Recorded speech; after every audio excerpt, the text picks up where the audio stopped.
My name is Bishop Rachel and I'm the Bishop of Gloucester. And that means that I lead and oversee what it means for us to be the Church of England in this part of the country. We have several hundred worshipping communities who gather for worship, perhaps in traditional looking church buildings, and others gather in schools or cafes in many different places.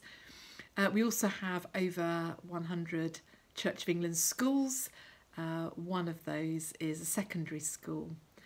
And of course, worshipping communities are engaging with their local communities in lots of different ways, running all sorts of different activities and projects, whether that be youth groups, parent and toddler groups, being involved with food banks, or running lunch clubs for older people, and encouraging those who know Jesus Christ to go deeper in their faith, and of course connecting with people in many different ways, hopefully to share the love and hope of Jesus Christ, that new people of all ages might come to know Jesus Christ for themselves.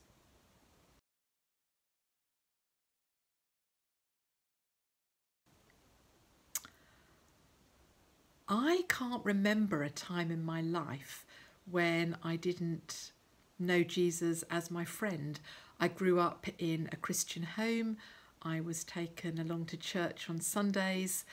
And yes, my faith has grown gradually. I remember in my first week at primary school talking to Jesus as my friend in the playground. Every summer, my parents used to take me and my brother and sister to Wales on holiday, where there was something called a beach mission, which I guess was rather like gathering for church on a beach each day. It was really good fun. There was readings from the Bible, singing, quizzes, games, and then in the afternoon there were always activities appropriate to different ages, so from little ones to teenagers and things for adults. And again, we had great fun on the beach and in the town, and it was all led by young people. I thought they were quite old at the time, but young people who seemed to really enjoy being Christians and knowing Jesus. And those were really important years of me growing in faith. I had a great class of school friends, actually. I went to a comprehensive school, which was boys and girls together. And at the age of 14, we were quite close friends. I remember the summer of being 14 when a number of us in our class had parties in their homes or garden. I remember one party in someone's garage, and the whole class would be invited. I remember one party even inviting one or two of our teachers. So we were good friends. It doesn't mean it was always easy, and of course at age 14 we were getting quite interested in one another, in relationships at age 14, and that brought its tears and its laughter. Christian camps are really important to me. I used to go on Scripture Union camps, different camps where we used to stay in schools or in other buildings with people of our own age. We used to have Bible studies together. Again, lots of activities. Never really enjoyed the sports activities that much, but loved the games. And I remember one camp where we stayed in a school where there was a swimming pool, and spent a lot of time in the pool. And again, just hearing more about faith and learning more about the Bible, and deepening my personal relationship with Jesus Christ. Those camps were really important. I used to find each year at school, perhaps when my faith would waver a little bit, and then the summer would be like a real top-up, being with Christians of my age and being on those camps. And I'd come back from those camps really determined to keep going as a Christian. And then as the year went on, my prayer life and reading the Bible and would sometimes diminish a bit, but then go back to another camp and get really enthused again. So yeah, that was really important for me in my Christian life. There were a few friends in my class who were Christians. In fact, we started up a Christian union at school for the whole school. from those age 11 to 18, and I was part of the little planning team. I think we used to meet once a week at the end of a school day. We might have had some meetings in lunchtimes, I can't really remember, but we would pray together, read the Bible together, and sometimes have people who were older in school come and talk to us. I remember some of the sixth formers who were Christians. And we also had some outside speakers, though I can't really remember who they were, but people who would come and just share what it meant for them to be a Christian in their everyday lives. I've been passionate all my life about saying that being a Christian is not about what we do on a Sunday or just when we gather for worship. It's about how we live out our faith Sunday through to Saturday. And I think Christian Union at school was a really important part of me learning that. I did go to the local church, and in fact my best friend when I was age 14 was the vicar's daughter. She was in the year below me at school, but she lived just up the hill from where we lived, and that's where the church was, the church building was, and we spent a lot of time together. I used to spend a lot of time in her kitchen. She had 3 sisters, and I used to love being in their house and talking to their parents, to her parents, and I think that they were very important in me ending up becoming ordained, actually. The church where we worshipped, where Gillian's dad was vicar, didn't have lots of young people. It did have lots of families and people of all ages, but there were only a few teenagers.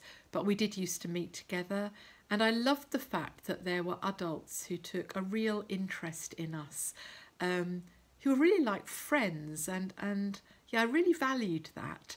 I think I probably gave Gillian's dad, our vicar, quite a hard time because I was always wanting sort of more contemporary music and more contemporary songs. I think I was quite critical a lot of the time.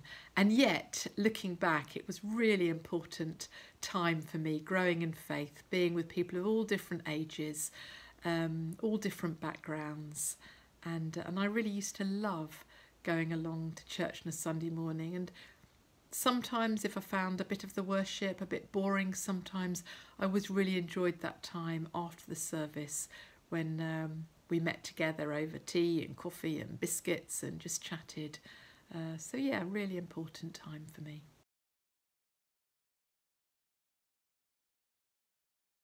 I guess like all of us, this time of viral pandemic has been very strange. There's been all the sadness and the pain and the struggle that people have been going through, and I've been very aware of that across our worshipping communities. People who've been very ill, people who've died, who've had relatives who've died. And yet also, alongside all the pain and struggle, there has been joy and laughter and new discovery, people learning how to worship over Zoom and online and using YouTube, and connecting with more people. And then there's been all the great ways people have been connecting with their wider communities, all the way people have been showing love and care of their neighbours in many creative ways.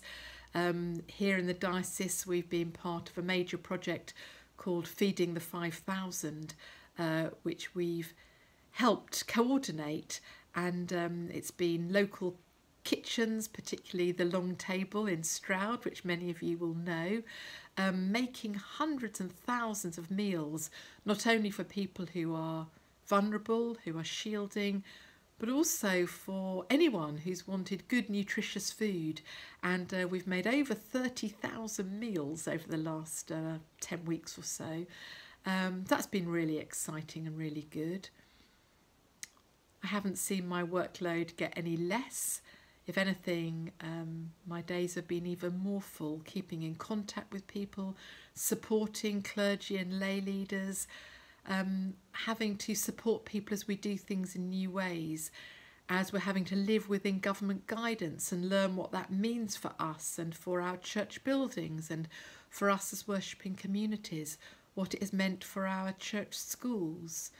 I'm very fortunate that we have a lovely garden here at Bishop's Court, so I've been running around the garden, I've been walking around the garden, I've even been using some small weights as I've walked around the garden, some weights that my husband got me, and then trying to walk around the city of Gloucester at least once a day. And last weekend we went for a lovely walk up by Hales Abbey, the first time I've been for a walk out of Gloucester. I've been very aware of emotions going up and down each day. I felt very tired lots of weeks. I think that's been the experience of lots of people, felt quite weary by everything, having to do new things all the time. And I found meeting over Zoom for several hours each day really quite exhausting. I've also found it quite hard doing everything from the same space. So this chair, this room, has been the place where I've had meetings with people from across the diocese, where I've gone into the House of Lords from this room, where I've had lots of meetings with the bishops across the country from this room, been connecting with people who are working in prisons, and again having those meetings from this room. One of my roles as Bishop of Gloucester is being bishop for the women's prisons across the country, and that's brought lots of challenges for people during this time of COVID-19. So again, been looking at what sort of questions do I want to be asking the government in the House of Lords, and how do I try and support chaplains and those who are working in women's prisons. But I've been doing it all from this space, and that's been quite tiring. Usually in any week I move between different places, or I get on a train and go to London to go to the House of Lords or to go to meetings of bishops. So doing it all from home has been easier in terms of not travelling, but much more tiring mentally. So trying to give myself some space. And I've been eating lots of chocolate, I do have to tell you that.